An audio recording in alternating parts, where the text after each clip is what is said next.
Meme के कायदे उनके बारे में है। इससे पहले हमने जो पढ़ा नून साकना या तनवीन के कायदे, जो कि 4 थे। नंबर 1 इजहार, नंबर 2 इदगाम, नंबर 3 इकलाब और नंबर 4 इख्फा। उसके बाद जो हमारे पास तरतीब है वो होती है मीम के कायदे। मीम के 3 कायदे हैं।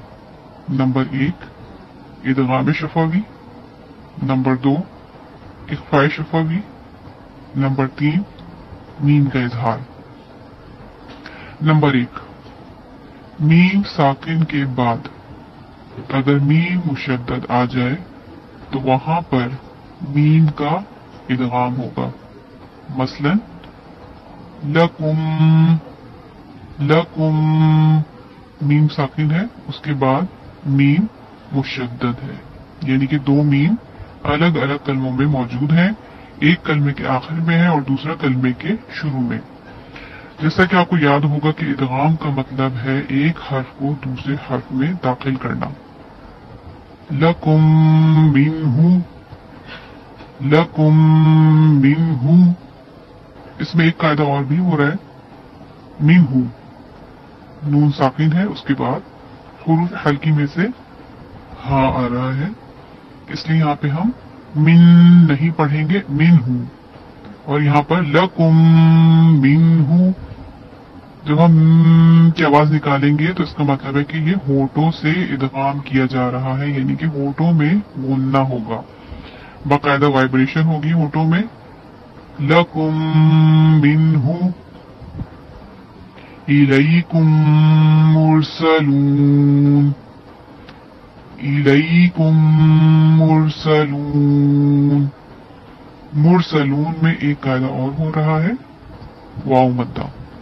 वाव साकिन है, उससे पहले पेश, वाव साकिन उससे पहले पेश, यानी कि वाव मद्दा। इलैकुम मुरसलून।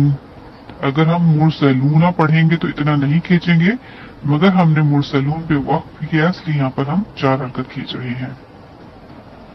नंबर 2 मीम साकना के बाद अगर हर्फ बा आ जाए तो वहां पर इक्फा शफवी का कायदा होगा। मसलन मा लहुम बिही, मा मीम अलिफ ज़बर, मा अलिफ मद्दा।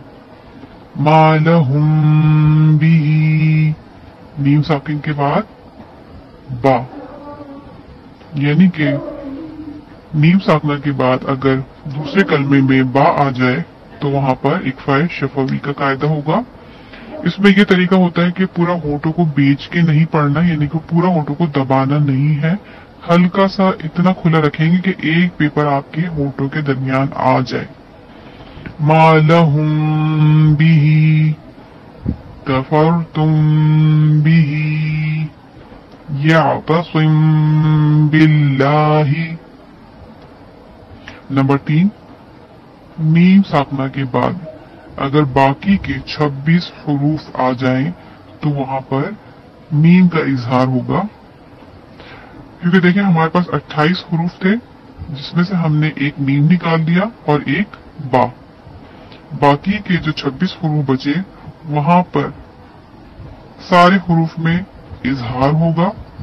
जैसे फदमदमा, फदमदमा, दम नहीं पढ़ना, फदमदमा। अमशाजिन, अमशाजिन। शीन अलिफ ज़बर, शा जीम 2 ज़ेर, जिन, अमशाजिन। इसको अमशाजिन ऐसे नहीं पढ़ना, अमशाजिन। तुइरत, तुइरत, तुइरत। अलम नशरह, अलम नशरह। अलम तरा, अलम तरा। रमजन, रमजन। यहाँ पे कहीं पर भी मीम पे गुन्ना नहीं करना, क्योंकि यहाँ पे मीम साकिन के बाद पहले हम ये देखेंगे کہ میم ساکن کے بعد اگر حرف با ہوگا تو اکفا شفوی، میم کے بعد اگر میم مشدد ہوگا تو ادغام شفوی، باقی 26 حروف جو ہیں وہ اظہار کے ہیں۔ انشاءاللہ اس کی بھی پریکٹس کرتے رہیں گے ہم، مگر یہ ساری چیزیں اپنے ذہن میں اچھی طریقے سے رکھیے۔ 3 قاعدے ہوتے ہیں اور نون ساکن اور تنوین کے